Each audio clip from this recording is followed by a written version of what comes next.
Hey everybody, Economic Ninja here. I hope you're doing well. We're at Home Depot, and the reason why is because a crazy story came out of Business Insider about how the Fed just helped Home Depot out. But you're gonna see from this that I bet you they don't even say one thing. And I scanned through this one just super quick. They don't talk about the one thing that is actually smacking Home Depot, Lowe's, and other large retail outlets that deal in home improvement in the face. All right, check this out. The story, again, Business Insider. It's entitled Home Depot and Lowe's are already seeing the first of many likely benefits from the Fed's rate cut.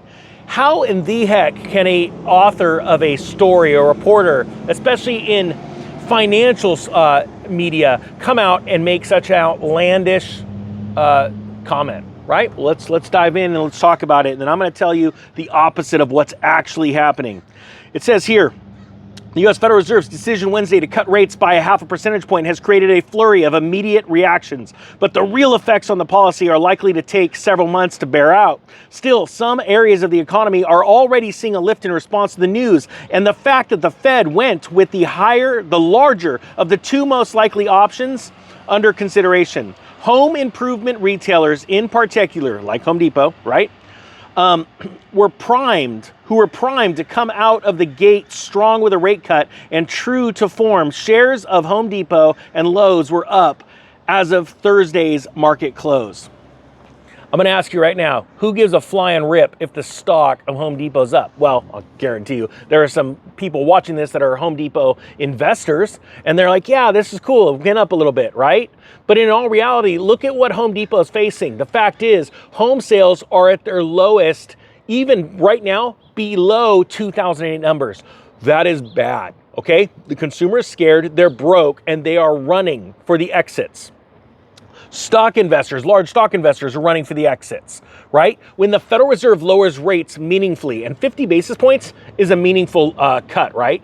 That is serious. That means things are bad. And primarily where they're bad is in commercial lending, right? Because all of those hundreds of banks that are in trouble that we've talked about before are in really serious trouble, and it's getting worse. That's why the Federal Reserve lowered rates that much, and they're not telling you, because regional banks are in the hurt locker. All right, now check this out. It says home-related companies should soon see the beginnings of fundamental recovery exiting this year. This is Mitsutsu analyst, David Berlinger told Business Insider. Aside from any initial noise in the market, Home Depot and Lowe's should keep grinding higher as this comes together. Well, not a bright investor would be buying Home Depot and Lowe's stocks right now. And I got to be honest with you. The reason why is because home sales are at such lows. Consumers are so bummed out right now. They're not spending money building extensions to their homes, decks and fences, all right? Prices are still much higher than they were in 2018, right? On lumber and all kinds of a myriad of building products. It's not the time, right? So stories like this actually frustrate me because the author has no concept of economic cycles. For all we know, the author of this story was in high school during the 2008 recession, and they don't understand these cycles. It says here, and while the rising stock price, again, we're talking about Home Depot and Lowe's, carries its own benefits for the company, the uptick is a signal of much more important change still to come, sales.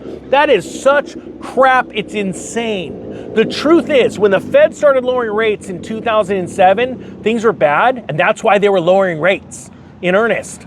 And then they got worse and worse and worse. And that is what you are about to see in the next 6 months and 12 months. Watch out for the stock price of this bad boy.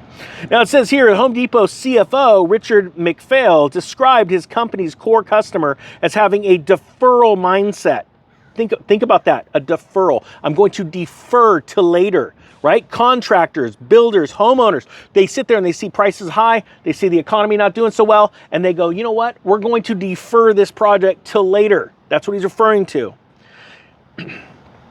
He says, in spite of being in a generally healthy financial position. In short, most big ticket spending on home improvement comes from one of two places: people buying and selling homes, and then homeowners renovating existing homes with borrowed money. Unless they have to fix something urgently, a lot of folks have decided they're better off waiting to upgrade. So here's the thing. What happens when all of a sudden the government comes out and goes, well, the election's over, we might as well tell you the truth. We've been putting off this whole recession narrative, but we are in recession.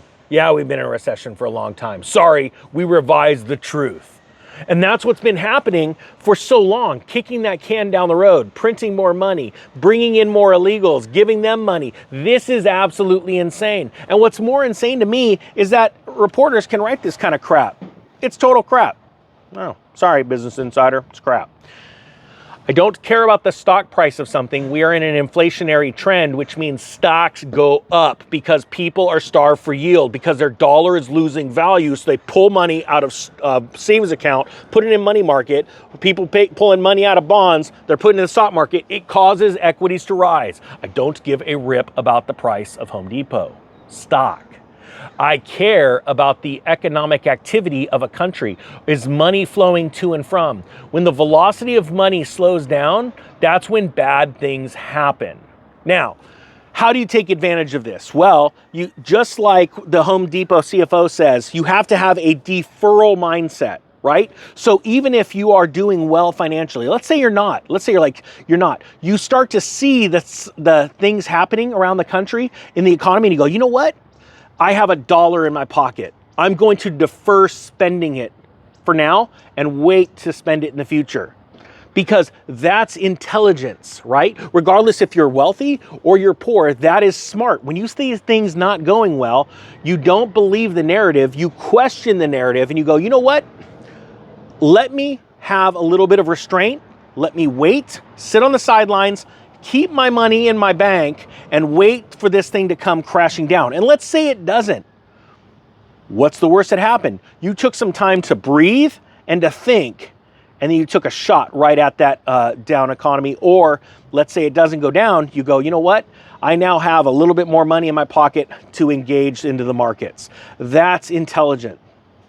Look, you could do whatever you want. And this is not financial advice, but I believe that the Fed dropping those rates 50 basis points is the sign of very bad things that are coming.